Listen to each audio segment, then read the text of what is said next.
அஸ்ஸலாமு அலைக்கும் வரஹ்மத்துல்லாஹி வபரகாத்துஹு.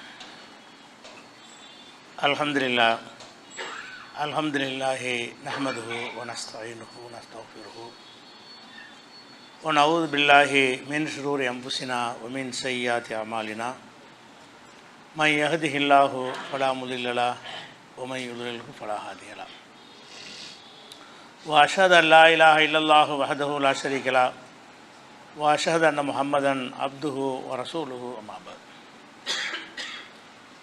கண்ணியத்திற்குரிய எல்லாம் வல்ல அல்லாஹு ஜல்ல ஷானஹு தஆலாவின் நல்லடியார்களே, அல்லாஹ்வுடைய நேசர்களிலே முதலிடத்தில் இருக்கின்ற நபிமார்கள் அவர்கள் எந்த ஒரு கட்டத்திலையும் மனிதத்தன்மைக்கு அப்பாற்பட்டவர்களாகவோ அல்லாஹ்வுடைய அதிகாரங்களை பெற்றவர்களாகவோ இருக்கவில்லை. எல்லா மனிதர்களைப் போலத்தான் இந்த உலகத்தில் வாழ்ந்திருக்கிறார்கள் என்பதை நம்ம பார்த்து வருகிறோம்.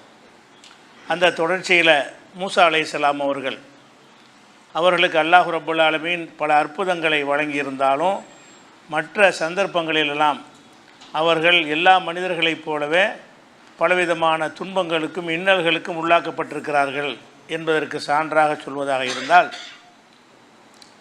அவங்கள அல்லாஹ் ரப்புல் ஆலமீன் என்ன செய்கிறான்னு கேட்டால், தௌராத்துங்கிற வேதம் கொடுப்பதற்காக வேண்டி 40 நாள் அவங்கள நோன்பு இருக்க சொல்லி 40வது நாளில் என்ன செய்கிறான்னு கேட்டால் தூர் சீனா மலைக்கு வர சொல்கிறான். உனக்கு வேதம் தர வேண்டி இருக்கிறது, அதுக்காக வேண்டி என்ன செய்யணும்னா முதல்ல 30 நாள் என்று சொல்லி அப்புறம் 40 நாட்கள் அவரை தவம் இருக்க சொல்கிறான், நோன்பு வைக்க சொல்லிவிட்டு 40வது நாளில் நீ அங்கே வந்துரு தூர் சீனா மலைக்கு எல்லாம் வர சொல்கிறான். தூருங்கிற மலைக்கு அந்த இடத்துல வச்சு தான் அல்லாஹ் தௌராத்துங்கிற வேதத்தை கொடுக்குறான். அந்த வேதத்தையும் எழுத்து மானமாகத்தான் கொடுக்குறான்.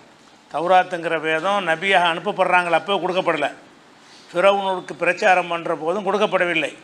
எப்போ இந்த தௌராத்து வேதம் கொடுக்கப்படுது என்று சொன்னால், ஃபிரௌனிடமிருந்து அந்த மக்கள்லாம் மீட்டெடுத்த பிறகு, இஸ்ரவேலுங்கிற ஒரு சமுதாயம் மட்டும் தனி இனமாக மாறிய பிறகு அவங்களுக்கு வழிகாட்டுவதற்காக வேண்டி அல்லாஹ் என்ன செய்கிறான், தௌராத்தை கொடுப்பதற்கு வர சொல்கிறான்.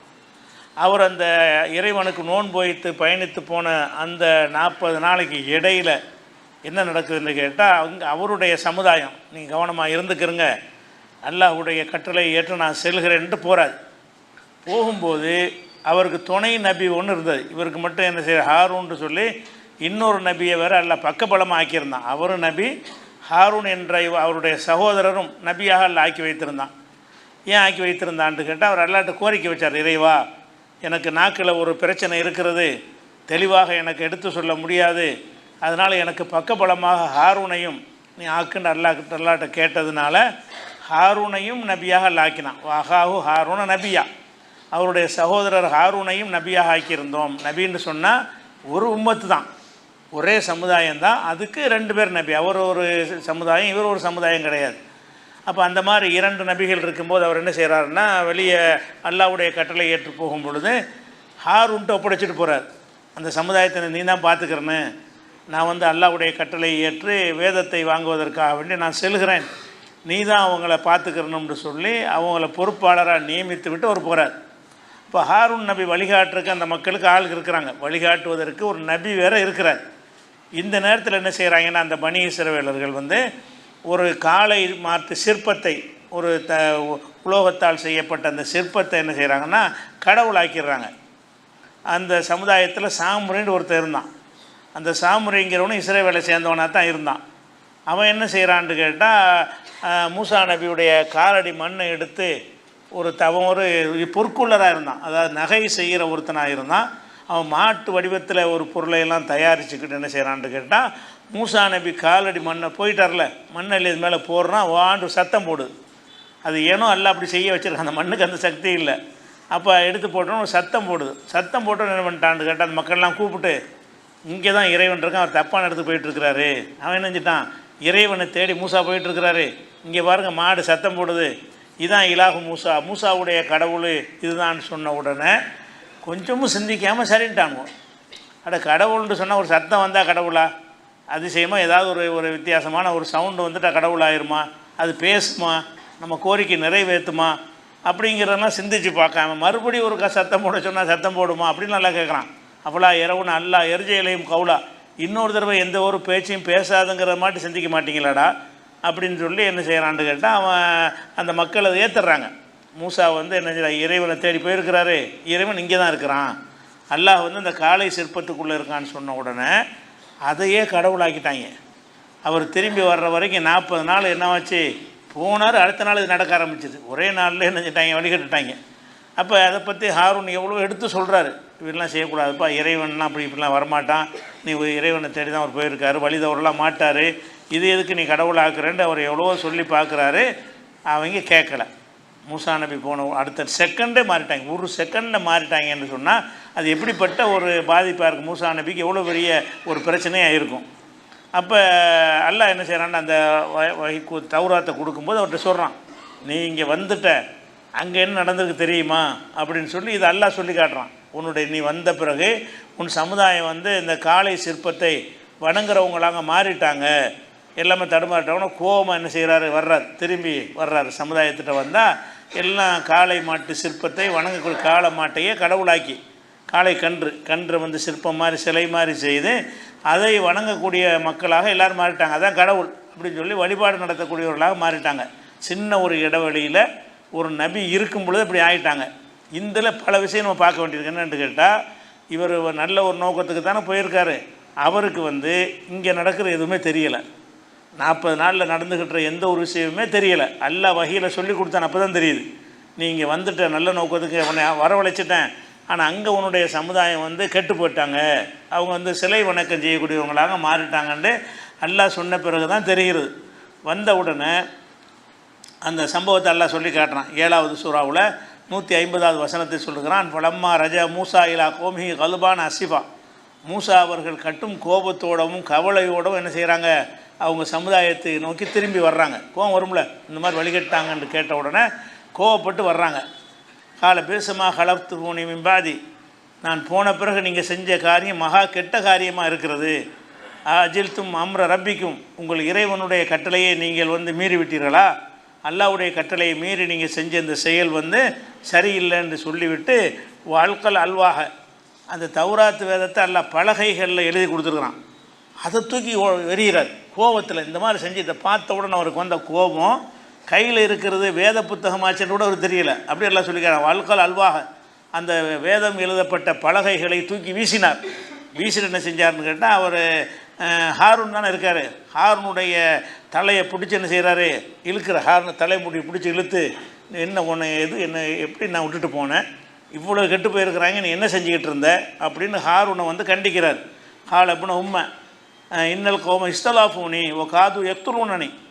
அவர் ஹாரூன் சொல்கிறாரு, இவங்க என்னை உன்னை மாதிரி வந்து மதிக்கிறார்களா, இல்லை என்னை ரொம்ப அற்பமாக கருதுறாங்க, நான் எவ்வளோ சொல்லி பார்த்தாலும் போய் வேலையை பார்த்துக்கிட்டுங்கிறாங்க. இவர் நபி தான், ஆனால் மூசா நபியை கொடுத்த ஒரு மரியாதை இவங்க ஹாரூனுக்கு கொடுக்கல, சொல்லி காட்டுறாரு. இன்னல் கோம இஸ்தலாஃபூனி, என் சமுதாயத்தில் உள்ளவர்கள் வந்து என்னை ரொம்ப அற்பமாக சீப்பாக கருதுகிறாங்க. இப்போ காது எக்துலுனி, என்னை கொல்ல முயற்சிட்டாங்க, நான் வந்து இதை தப்புன்னு சொன்னால் என்னையே கொலை செய்யும் அளவுக்கு அவர்கள் நினைச்சிட்டாங்க, வந்துட்டாங்க. அதனால தான் நான் வந்து தடுக்க முடியலைன்னா சொல்ல கேட்டால் தானே முடியும், நான் சொல்ல போனால் என்னை கொலை செய்ய முயற்சிக்கிறார்கள், அப்படிங்கிறதுனால தான் என்னால் அதை தடுக்க முடியலை. பல துஷ்மித் பியல் ஆதா, எதிரிகளுக்கு ஒரு சந்தோஷத்தை என்னை வைத்து நீ சந்தோஷத்தை கொடுத்துடாத, என்னை போட்டு நீ வந்து தடையை பிடிச்சி இழுத்தன்னு சொன்னால் அவங்களுக்கு சந்தோஷமாக இருக்கும். நமக்கு நமக்கு வேண்டப்பட்ட ஒரு ஆளை வந்து அடிக்கிறாங்கன்னா நமக்கு சந்தோஷம் வரும்ல, எதிரி அடிக்கிறாங்கன்னா. அந்த மாதிரி என்ன செய்கிறாருன்னு கேட்டால், அவங்களுக்கு ஒரு கேலி பொருளை என்னை ஆக்கிறாத அப்படின்னு மூசா நபிகிட்ட அவர் சொல்லிவிட்டு அவர் அதுக்கு சமாதானம் சொல்கிறார். அப்போ இதெல்லாம் என்னென்னு கேட்டு 7வது சூறாவில் 150வது வசனத்தில் இருக்குது. அப்போ ஹாரூன் வந்து இவர் சொன்னதுங்கிறது தெரியலை, ஹாரூன் தான் இது காரணமாக இருப்பார், அவர் மேலே கோவப்படுறாரு. மூசா நபியாக இருந்தாலும் பல விஷயங்கள் அவருக்கு தெரியவே இல்லை. அதுபோக இவ்வளோ ஆழமாக நபியின் மூலமாக அஸ்திவாரம் போடப்பட்டு வளர்த்த ஒரு சமுதாயம் ஒரு செகண்டில் மாறினா அவர் எவ்வளோ பெரிய மன உளைச்சலுக்கு ஆளாவார். நபிக்கு வந்து ஒரே ஒரு ஆள் போயிட்டா கூட ரொம்ப கவலைப்படுவாங்க. ஒருத்தர் இஸ்லாத்துக்கு வரலைங்கிற ரசூல்லா பற்றி எல்லாம் சொல்கிறான், அல்லக்க பாஹி உன் நப்சக்க அல் ஆசாரிஹிம் இல்லம் யூமினு பி ஹாதல் ஹதீஸ் அசஃபா, இந்த மார்க்கத்தை அவர்கள் ஏற்றுக்கொள்ளவில்லை என்பதற்காக வேண்டி உன்னை நீ அழித்து கொள்ள பார்க்குறாயே அப்படின்னு ரசூல்லா பார்த்து எல்லாம் கேட்குறான். இஸ்லாத்துக்கு ஒருத்தன் வரலைன்னா கவலைப்படுறாங்க. ரசூல் அவன் வர மாட்டேங்கிறானே, இவன் வர மாட்டேங்கிறானே, இவ்வளோ பேருக்கு சொல்கிறான் வரலையே, அவ்வளோ பேருக்கு சொல்கிறான் வரலையேன்னு சொல்லி ஒருத்தர் வரவில்லை என்று சொன்னால் அது பெரிய கவலையை ரசூல் ஸல்லல்லாஹு அலைஹி வஸல்லம் ஏற்படுத்துன்னு உன்னை நீ அழித்து கொள்ள பார்க்குறாய். அந்த கவலை எந்த அளவுக்கு இருந்துச்சுங்கிறான், நீ வந்து சொன்னதை அந்த மக்கள் கேட்கலைங்கிறதுக்காக நீ கவலைப்பட்டு ஒன்றே அழிச்சிக்கிறாத அப்படிங்கிற அளவுக்கு கடும் கவலைப்படுறாங்க. அப்போ மூசா நபிக்கு எவ்வளோ பெரிய கவலை இருக்குதுல. வந்தவங்க பூரா கம்ப்ளீட்டாக போயிட்டான்னு. அவர் ஒரு ஆளை தவிர, ஹாரூனை தவிர, அவர் நபிங்கிறதுனால அவர் போக மாட்டார். பாக்கி எல்லோரும் நினைஞ்சிட்டாங்கன்னு கேட்டால் அந்த சிலை வணக்கம் செய்யக்கூடியவர்களாக மாறி போயிட்டாங்கன்னா, முஸ்லீமாக ஆகிவிட்டு முர்த்ததாக மாறினால் அது எவ்வளோ பெரிய ஒரு பாதிப்பை அவருக்கு மன ரீதியாக ஏற்படுத்தும். அந்த மாதிரி தான் இருந்தார்கள் மனிதர்கள் முறையில். அவங்களுடைய சமுதாயத்தினாலே பலவித துன்பங்களுக்கு ஆளானார்கள் என்பதை பார்க்குறோம். இதே மாதிரி இதே விஷயத்தை அல்லாஹ் 20வது சூறாவில் 86வது வசனத்திலையும் எல்லாம் சொல்லி காட்டுகிறான். ஒமா ஆஜலக்கான் கௌமிக்கு யா மூசா, மூசாவே உன் சமுதாயத்தை விட்டுட்டு வேகமாக வந்திருக்கிறியே, என்ன செய்துன்னு நல்லா கேட்குறான். அந்த தூர் மலைக்கு வந்தவுடனே அவர் சொல்கிறார், காலகும் உலாயால அசரி, அவர்கள் எனக்கு பின்னாடி நான் விட்டுட்டு வந்திருக்கிறேன். அஜில்த்து இலைக்கில் ரெப்பி தரலா, இறைவா அவனுடைய திருப்தியை பெறுவதற்காக நான் வேக வேகமாக வந்துட்டேன் அப்படின்னு அவர் சொல்லுவார். அப்போ சொல்லுவார், காலப்ப இன்னா ஃபத்தன்னா கௌமக மிம்பாதிக்க, நீ வந்த பிறகு உன் சமுதாயத்தை நம்ம சோதித்து பார்த்துட்டோம். அதாவது காலமாட்டை வணங்குறவங்களாக ஆக்கிவிட்டோம். வல்லல்லஹுமு சாமுரிங்கிறவன் அவங்கள வழிகெடுத்து விட்டான் என்ற செய்தி அல்லாஹ் தான் என்ன செய்யறான், அவருக்கு சொல்லி கொடுக்குறான். அதுக்குரிய ஆதாரம். இப்போ ரஜா மூசா இலா கோமி கல்பான், மூசா நபி நெஞ்சார் கோபமாக வந்தாருங்கிற இந்த செய்தியை 20வது சூறாவில் 86வது வசனத்திலையும் இருக்கிறது. அதே மாதிரி ஹாரூனும் நெஞ்சார் உரிய வேலையை கரெக்டாக செஞ்சாருங்கிறது நல்லா குர்ஆனில் சொல்லி காட்டுறான். அவர் கொலை செய்வோன்னு மிரட்டல் இருந்தும் கூட அவர் சொல்லாமல் இல்லை, சொல்லியும் அவர்கள் கேட்கலை. அது அல்லாஹ் சொல்லி காட்டுறான். உலகது காலலகும் ஹாரூனும் மின் கபுலு, அதற்கு முன்னர் ஹாரூன் அந்த மக்களுக்கு சொல்லி இருந்தார், யா கோமி இன்னமா ஃபுதின்தும் பிஹி, மக்களே இந்த காலை சிற்பத்தின் மூலமாக நீங்கள் சோதிக்கப்படுறீங்க. அல்லாஹ் டெஸ்ட் பண்ணுறதுக்காக வேண்டி இப்படி ஒரு சத்தத்தை வர வச்சு எத்தனை பேர் நீங்கள் இஸ்லாத்தில் இருக்கிறீங்க, எத்தனை பேர் போகிறீங்கன்னு கண்டுபிடிக்கிறதுக்காக வேண்டி உங்களை அல்லாஹ் சோதித்து பார்க்குறான். ஓ இன்ன ரப்பக்கும் ரஹ்மான், ரஹ்மான் தான் உங்களுடைய இறைவன், இது அல்ல. இந்த சிலை உங்களுடைய கடவுள் கிடையாது, உங்களுடைய இறைவன் ரஹ்மான், அளவற்ற அருளான அல்லாஹ் தான் இறைவன் என்று சொன்னார். ஃபத்தபி உனி, என்னை நீங்கள் பின்பற்றுங்கள். வத்தீவு அம்ரி, என்னுடைய கட்டளை கட்டுப்படுங்கள் என்று அவர் எவ்வளோ சொல்லி பார்க்குறாரு. அவங்க என்ன செஞ்சாங்க, லன் நப்ரஹ அலைஹி ஆக்கிஃபீன ஹத்தா இர்ஜி அலைனா மூசா, மூசா திரும்பி வர்றவை நான் இதில் தான் இருப்பேன்ட்டாங்க. மூசா சொல்கிறேன், நீ என்ன சொல்கிறது, மூசா நபி எங்களுக்கு திரும்பி இந்த உண்மையை சொல்கிற வரைக்கும் நாங்கள் இந்த சிலையை தான் வணங்கிக்கிட்டு இருப்போம் அப்படின்னு சொல்லி அவர் மறுத்தார்கள்ங்கிற விஷயத்தையும் 20வது சூறாவில் 91வது வசனத்தில் எல்லாம் சொல்லி காட்டுகிறான். அப்போ இந்த சம்பவத்தில் நம்ம தெரிஞ்சுக்கிற விஷயம் என்னென்னு கேட்டால், ஒரு நபியால் வார்த்தெடுக்கப்பட்டவர்களாக இருந்தாலும் மாறிடுவார்கள். நம்ம என்ன நினைக்கிறோம், அவுலியா மகான்கள் இவங்கெல்லாம் அப்படி முறியீடு கொடுத்தாங்கன்னா அப்படி கெட்டவனே நல்லவன் ஆக்கிடுவாங்க, அப்படி பக்குவப்படுத்திடுவாங்க அப்படின்லாம் நினைக்கிறோமே. அதெல்லாம் கிடையாது என்பதற்கு இந்த மூசா நபி வரலாறு அதுக்கு தான் எல்லாம் சொல்லி காட்டுறான். இவர் மூசா நபியால் ஒரு நபியால் உருவாக்கப்பட்டவங்க எப்படி இருப்பாங்க. இன்னும் சொல்லப்போனால் இந்த மக்களுக்கு மார்க்கத்தை சொன்னவராக மட்டும் அவர் இருக்கலை, அவங்கள விடுதலை பெற செஞ்சு அந்த சமுதாயத்துக்கு விடுதலை வாங்கி கொடுத்தவராக இருந்தார். உலக ரீதியாக அவங்களுக்கு ஏதாவது ஆதாயம் கிடைச்சுன்னா ரொம்ப மரியாதையாக இருப்பாங்க. மார்க்கத்தை மட்டும் அவர் சொல்லிக் கொடுக்கல, அடிமையாக இருந்தவங்களை பிறவன்ட்டு காப்பாற்ற செஞ்சு அவங்கள வெளியே கொண்டு ஒரு தனி சுதந்திரமான சமுதாயம் ஆக்குனதுக்கு யார் காரணம், மூசா நபியுடைய அந்த விடுதலை போர் தான் முக்கியமான காரணம். அப்படி இருந்தும் கூட என்ன செஞ்சிட்டாங்கன்னு கேட்டால் அந்த அவருடைய கொள்கையில் உறுதியாக இருக்கலை, அவங்க இஷ்டத்துக்கு மாறி போயிட்டாங்க என்பதை பார்க்குறோம். அதே மாதிரி என்ன செய்கிறாருன்னு கேட்டால் அவர் அடிக்கணும்னா செய்கிறாருன்னு வருது. ஹாரூனை பிடிச்சி என்ன செய்கிறார், தாடியெல்லாம் பிடிச்சி அடிக்கிறார் என்றெல்லாம் வருகிறது 20வது சூறாவில் 95. அப்போ இந்த அளவுக்கு ஒரு சமுதாயம் கெட்டு போய்விட்டதையும் அது மூசா நபிக்கே தெரியாமல் இருந்ததையும் ஹாரூன் நபி சொல்லி கூட அவங்க கேட்கலை என்பதையும் இதெல்லாம் பார்க்கும்போது என்ன வழங்குதுன்னா, இது எவ்வளோ பெரிய ஒரு மன துன்பத்துக்கு உள்ளாக்கப்படுவார். நபி என்றால் நினச்சதெல்லாம் செய்வார்னு சொன்னால் அவருக்கு இந்த மாதிரி கவலை இல்லாமல் ஆக்கியிருக்கலாமே. அப்படி ஒரு மந்திர சக்தி படைத்தவராக அவர் இருக்கவில்லை. அதுக்கு எல்லாம் கேள்வி கேட்குறான், ஏன்டா நீங்கள் அதை போய் சிலையை பிடிச்சிக்கிட்டு கடவுள்னு சொல்கிறீங்களே, அவ்வளோ உயரம் அன்னஹு லாயு கல்லிமுகம், அந்த சிலை உன்ட்ட பேசுமா, சத்தம் போட்டுச்சின்னு சொல்லி அதுக்கு பின்னாடி போயிட்டு அது பேசுமா, வலா எஹதிஹிம் சபீலா, ஏதாவது வழியை காட்டுமா, நேர் வழி கேட்டால் என்னென்னு தெரியுமா, எப்படி போகிறது, அந்த தெருவுக்கு எப்படி போகணும் அதை வழிகாட்டுமா, ஒன்றும் இல்லாத பிடிச்சி கடவுள்னு நினைக்கிறீங்களான்னு என்ன செய்கிறாரு, அவ்வளோலாம் சொல்லி பார்க்குறாங்க. ஒன்றுமே அவங்க கேட்கலைங்கிற ஒரு விஷயத்தை பார்க்குறோம். அதனால் இந்த மாதிரியான ஒரு துன்பத்திற்கு மூசா நபி ஆளான வரலாறு எதுக்கு அல்லாஹ் சொல்கிறான்னு கேட்டால், எந்த ஒரு மனிதரையும் அவங்க உள்ளத்தை பக்குவப்படுத்தக்கூடிய அதிகாரத்தை நபிமார்கள் கொடுக்கல. அதைக்கு ஆதாரமாக இருக்கிறது அவங்க எவ்வளோ பெரிய மன உளைச்சலுக்கு உள்ளாவார்கள். அவங்களே மன உளைச்சலாக இருந்தால் உங்கள் மன உளைச்சலை எப்படி தீர்ப்பாங்க. நபிமார்கள் அவங்களே பல மன உளைச்சலுக்கு கவலைக்கு மேலே கவலைக்கு ஆளாக இருக்கிறார் என்பதை பார்க்குறோம்.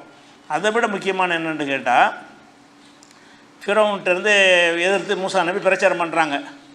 ஒரு கட்டத்துக்கு மேலே என்ன செய்கிறான்னா அவன் டவுன் ஆகிக்கிட்டு இருக்கிறான். இவங்க பிரச்சாரம் பண்ணுறாங்க, சூனியக்காரரோட போட்டிலாம் வைக்கிறான், அதுலேயும் மூசா நபி ஜெயிச்சிடுறாங்க, இவங்களுக்கு சப்போர்ட் அதிகரிக்கிறது. அப்போ இது இப்படி விட்டுட்டு இருந்தோம்னு சொன்னால் நம்முடைய ஆட்சிக்கு பாதிப்பு வரும் என்பதற்காக வேண்டி ஃபிரௌன் என்ன செய்கிறான்னு கேட்டால் எல்லாரையும் காலி பண்ணிட்டு உத்தரவு போட்டுறான். எல்லாம் ஒருத்தரை விட அது இஸ்ரவேல்காரங்க எவனையும் விடக்கூடாது என்று உத்தரவு போட்டு அனைவரையும் காலி பண்ணணும்ன்ற ஒரு உத்தரவு போட்ட விஷயம் மூசா நபிக்கு இறைவனால் தெரிவிக்கப்படுகிறது. உடனே என்ன செய்கிறாங்கன்னு கேட்டால் அனைத்து மக்களையும் இஸ்ரவேலில் கூப்பிட்டுட்டு நம்ம ஊரை விட்டு ஓடிடுவோம், நம்மளை மொத்தமாக அழிக்கிறதுக்கும் பிளான் பண்ணிட்டான், ஒருத்தர் விடாமல் அனைவரும் அழிப்பதாக ஃபிரௌன் பிளான் பண்ணிட்டான் என்று சொல்லி அனைவருக்கும் அவர் தகவலை தெரிவித்து என்ன செய்கிறாங்க, டோட்டலாக ஆடு மாடு கோழி இதெல்லாம் தூக்கிட்டு ஆணு பெண்ணு சின்னது பெருசு எல்லாம் என்ன செய்கிறாங்க, ஊரை விட்டு ஓடி வர்றாங்க. ஊரை விட்டுட்டு ஓடி போயிடுவோம், இந்த ஊரில் இருந்தோம்னு சொன்னால் படைகளை அனுப்பி நம்மளை கம்ப்ளீட்டாக காலி பண்ணிடுவோம். அப்படி அந்த மாதிரி நிலை வந்திருக்கு. ஒரு கட்டத்தில் ஓடுறாரு. ஓடணுன்னு என்ன செய்கிறாங்கன்னு கேட்டால் வந்தால் ஏத்தாப்புல கடல் விரட்டிகிட்டு வர்றான், ஓடுறாங்க. அதுக்கு கடல் இருந்தால் ஒரு மாதிரி ஓட முடியும், குறுக்கே கடல் வருது, கடலை தாண்டி தான் போகணும். அப்போ அந்த மாதிரி வரும்போது என்ன செய்கிறாங்கன்னா தடுமாறுறாங்க மக்கள்லாம். எப்படி போகிறது, இந்த பக்கம் ஃபிரௌன் விரட்டிகிட்டு வர்றான், அந்த பக்கம் கடல் இருக்குது, நம்ம எந்த பக்கம் தப்பிக்க முடியாத, யா மூசா இன்னால் முதரக்கும், நம்ம வசமாக மாட்டிக்கிட்டோமே மூசாவே, நம்ம சிக்கிக்கிட்டோமே அந்த மக்கள்லாம் சொல்கிறாங்க. மூசா நபி என்ன செய்கிறாங்கன்னா கல்லா நம்ம மாட்டிக்கொள்ளவில்லை, இன்னமாய் ரப்பி சயஹதீன், என்னோட என் இறைவன் இருக்கிறான், அவன் வழி காட்டுவான், இந்த கட்டத்தில் எனக்கு வழி காட்டுவான்ங்கிறார். சொன்னபடி அல்லாஹ் என்ன செய்கிறான்னு கேட்டால் அவர் கைத்தடியினால் இந்த கடலை அடின்னு சொல்கிறான். கைத்தடியினால் கடலை அடிக்கிறாங்க. கடல் ரெண்டாக இரு மலைகளை போன்ற பிளவுகள் கொண்டதாக அது மாறி ஒரு பாதை உண்டாகிறது. காய்ந்து போன பாதை மட்டும் மாத்திரம் இல்லாமல் என்ன செய்யுது, தரை காஞ்சி தண்ணி விலகிட்ட பிறகு ஈரம் இருக்கும், சகதி சேரலாம், அதில் ஒன்றும் கிடையாது. காய்ந்து போன தரையாக அது மாறி ஒரு இடைவெளி கடல் பிளந்தது அப்படின்னு நல்லா சொல்லி காட்டுறான். அதில் என்ன செய்கிறாங்கன்னா மூசா நபி அவங்கள அழைச்சி காப்பாற்றி கூப்பிட்டு போகிறாங்க.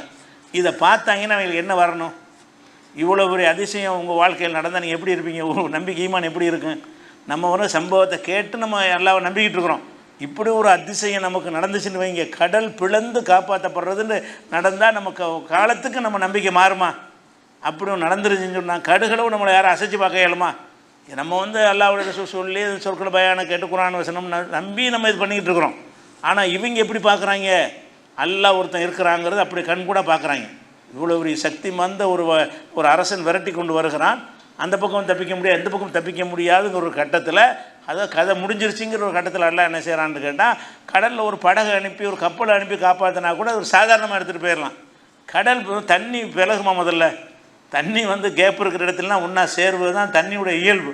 ஒரு பாறையை விளக்குனா கூட இப்போ அது ஒரு லாஜிக்கை நம்ம ஏற்றுக்கிற முடியும். பாறையை விளக்கி அப்படின்னா பாறை விளக்குனா விலகி நின்றுடும், தண்ணி விலகி நிற்க மாட்டேன், என்ன தண்ணி அடித்தாலும் செய்யாது, தண்ணி ஒன்றா சேர்ந்துக்கிறோம்.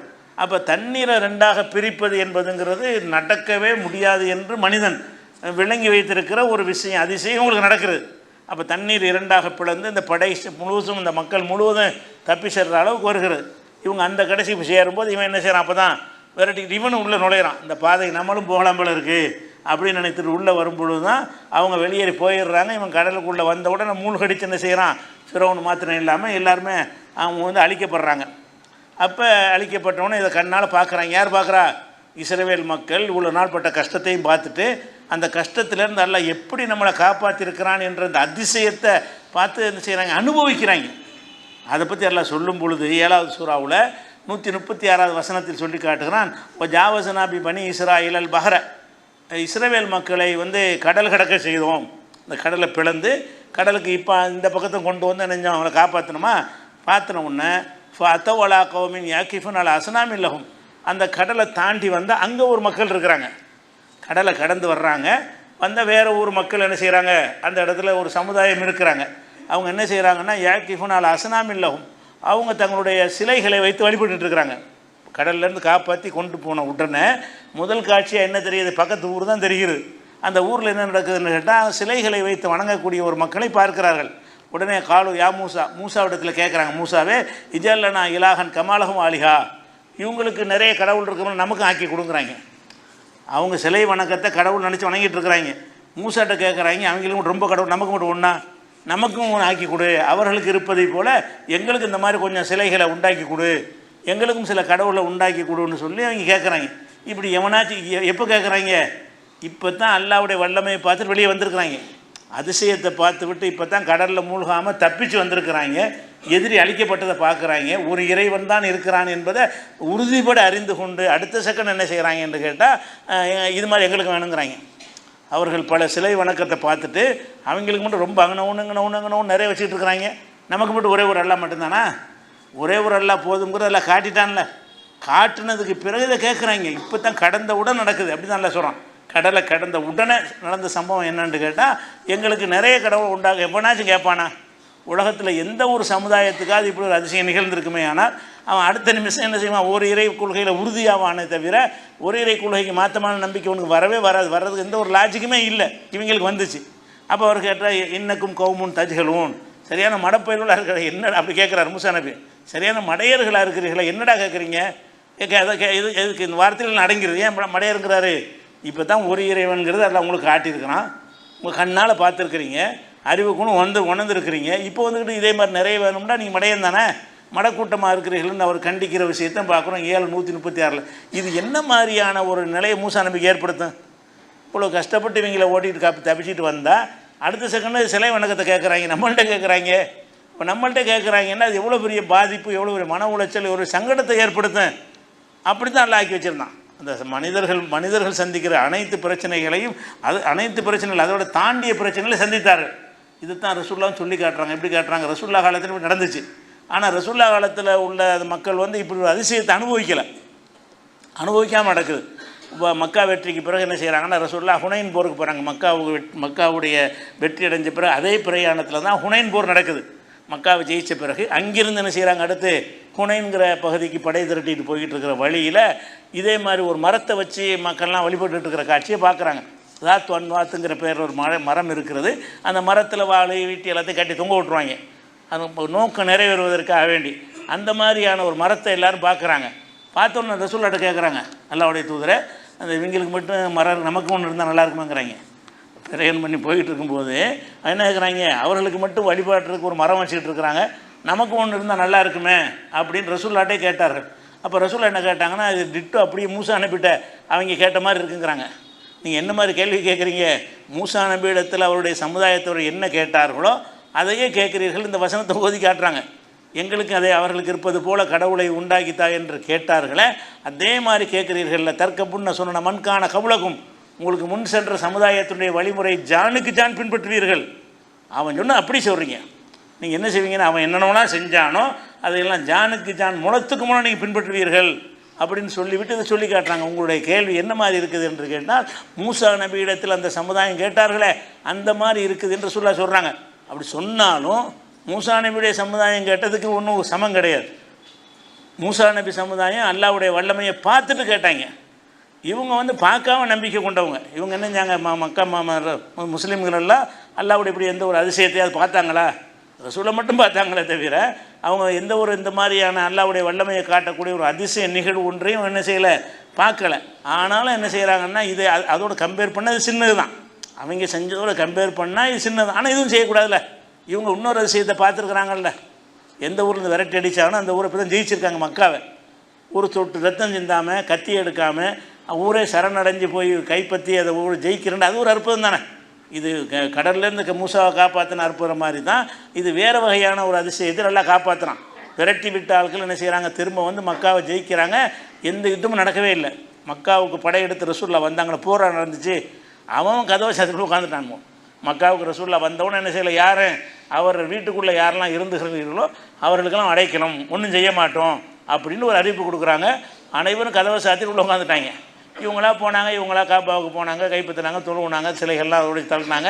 அந்த மாதிரி எல்லாம் ஒரு வெற்றியை கொடுத்தான். அதுவே ஒரு விதமான வெற்றி தானே. மூசா நபிக்கு கொடுத்த மாதிரியான ஒரு வெற்றியை தான் எல்லாம் கொடுத்துருக்கோம். அதை பார்த்துருக்குறாங்க. அப்படி எல்லாம் நினச்சா இப்படியெல்லாம் செய்வானேன்னு நினைக்கக்கூடியவர்கள் மரம் கேட்குறாங்க. அதே மாதிரி எங்களுக்கும் தாங்கன்னு கேட்குறாங்க. அவர்களுக்கு மரம் இருப்பதை போல் எங்களுக்கு வேணுமென்று கேட்குறார்கள் என்று பார்க்குறோம். அப்போ இதே மாதிரியான ஒரு விஷயத்தை தான் மூசா நபியுடைய காலத்தில் அந்த சமுதாயம் அவருக்கு துன்பம் பண்ண காசி பார்க்குறோம். அதே மாதிரி அல்லாஹ் என்ன செய்கிறான்னா, இவங்களுக்கு ஒரு புனித பூமியை வாக்களிக்கிறான் மூசா நபி காலத்தில். இந்த புனித பூமினா ஜெருசலம். இந்த ஜெருசலத்தை நீங்கள் என்ன செய்யுங்க, உங்களுக்கு எல்லாம் வாக்களித்துக்கிறான், வாங்க நம்ம போவோம் அப்படின்ட்டு மூசா நபி கூப்பிட்றாங்க. ஆனால் ஜெருசலம்ங்கிற அந்த ஊர் காலியாக இருக்கலை. அங்கே ஒரு கூட்டம் வந்து ஆதிக்கம் செலுத்திக்கிட்டு இருக்குது. வெறுமனே உள்ள பொட்டல்வெளி கிடையாது, அது ஒரு ஊராக இருக்கிறது. அங்கே ஒரு சில மக்கள் இருக்கிறாங்க. அல்லாஹ் என்ன சொல்கிறான்னு கேட்டால், இது வந்து நமக்குன்னு நல்லா வாக்களிச்சுட்டான், நம்ம உள்ளே போய் ஜெயிச்சிடலாம், அவங்கள வாங்க போகொண்டு கூட என்ன செய்கிறாங்கன்னு கேட்டால், காலு அவங்கெல்லாம் சொல்கிறாங்க, இன்னால் அன்னது குலஹா அபதா மாதாமு ஃபீஹா. அவங்க வந்து அங்கே உள்ள மக்கள் இருக்கிறாங்க, வலிமையான ஆளுக்கு இருக்கிறாங்க, அவங்க இருக்கிற வரைக்கும் நாங்கள் வரமாட்டோம். ஃபதுஹப் அந்த ரப்புக்கு காத்திலா, நீனும் உன்னுடைய இறைவனும் போய் சண்டை போடுங்க. இன்னா ஹாகுனா காயுதும், நாங்கள் இங்கேயே இருக்கிறோம், ஜெயிச்சுட்டு வாங்க, நான் உள்ளே வர்றோங்கிறாங்க. நீனும் அல்லாவும் போய் என்ன செய்யுங்க, அந்த ஜெருசலத்தில் உள்ள எதிரிகளை அழிச்சு விட்டு காலி பண்ணிட்டோம் அப்படின்னு சொல்லுங்க, நாங்கள் வர்றோம். எப்படிப்பட்டவங்களா இருக்காங்கன்னு பாருங்கள். அப்போ மூசா நபி அவங்களுக்கு ஒரு நன்மை தரக்கூடிய ஒரு விஷயத்துக்கு அழைக்கிறாங்க. அழைக்கும் போது கூட ஒத்துழைக்க மாட்டேன்ட்டாங்க. அல்லாஹ் நினச்சா கண்டிப்பாக வெற்றியை தருவான், அந்த கடலை பிளந்து காப்பாற்றின இறைவன் இதுக்கு வாக்களித்திருக்கும்போது வெற்றியை தரமாட்டான்னு நம்பணுமா இல்லையா? ஒன்றுமா அதுக்கு நம்ப மாட்டேங்கிறாங்க. நம்பாமல் என்ன செய்கிறாங்க, இதுக அந்த ரப்புக்கு காத்திலா இன்னா ஹாகுனா காயுதும், நாங்கள் இங்கேயே இருக்கிறோம், நீனும் இறைவனும் போய் சண்டை போடுங்கிறாங்க. மூசா நபி சொல்கிறாங்க, ரப்பி இன்னி லா முலிக்கு இல்லா நப்சி வாஹி, இறைவா எனக்கு என்னையும் என் சகோதரத்தை யாருமே இல்லை, அம்புட்டு பேர் சொன்னாங்கன்றதெல்லாம் சொல்லி காட்டுறோம். மூசா நபி அல்லாட்ட முறையிறார், யாரெல்லாம் போருக்கு வந்தால் நானும் ஹாரூன் தான் போகணும், வேறு யாரும் என்கிட்ட இல்லை. என்ன பண்ண அர்த்தம், ஒட்டு மொத்தமாக ஏற்றுருக்குறாங்க. ஒட்டு மொத்தமாக அந்த சமுதாயத்துக்கு ஒரு 10 பேர் 50 பேர் கூட என்ன செய்யலை, முன் வரல, இவரை தனிமையில் விட்டுட்டாங்க. அந்த மாதிரி ஃபஃபருக்கு பையனா பையனில் கோமின் ஃபாசிக்கேன், யாரெல்லாம் எங்களுக்கு இந்த கெட்ட கூட்டத்துக்கு மத்தியில் ஒரு நல்ல ஒரு ஃபைசல் பண்ணுன்னு அவங்க கேட்டாங்கன்னு வருகிறது. அப்போ இவ்வளோ பெரிய அதிசயங்களை பார்த்து விட்டு இன்னொரு கடவுள் தாண்டு கேட்குறாங்க, வாங்கடா அங்கே போய் உங்கள் புனித பூமிக்கு போவோம்னு சொன்னால் நீ போய் சண்டை பிடிச்சிட்டு வெளியேற்று நான் அப்புறமேல் வர்றோங்கிறாங்க. அப்போ இந்த மாதிரியான ஒரு இதெல்லாம் எப்படிப்பட்டதாக இருக்கும். மூசா அந்த தலைவருங்கிற பொருள் அவர் நினச்சி பார்த்தா என்ன நினைப்பார், என்னடா இது, இவங்களை நம்பி தானே வந்தோம், நான் போய் சண்டை போட வரணும், தனியாக சண்டை போட ஏழுமா, இந்த மக்களை வச்சு தானே சண்டை போடணும், இப்படி காலை வர்றாங்களேன்னு சொல்லி எவ்வளோ வேதனைப்பட்டிருப்பார். அப்போ இதுதான் மூசா நபியுடைய வரலாறில் விளங்கக்கூடிய விஷயம் என்னென்னு கேட்டால், நம்ம பட்ட மாதிரி மனிதர்கள் பட்ட மாதிரியான எல்லா கஷ்டத்தையும் மன உளைச்சலுக்கும் தான் ஆளாக இருக்கிறார்கள் என்பதை பார்க்குறோம். இது குறித்து மேலும் சில விவரங்களை இன்ஷா அல்லாஹ் அடுத்தடுத்த வாரத்தை பார்க்கலாம்.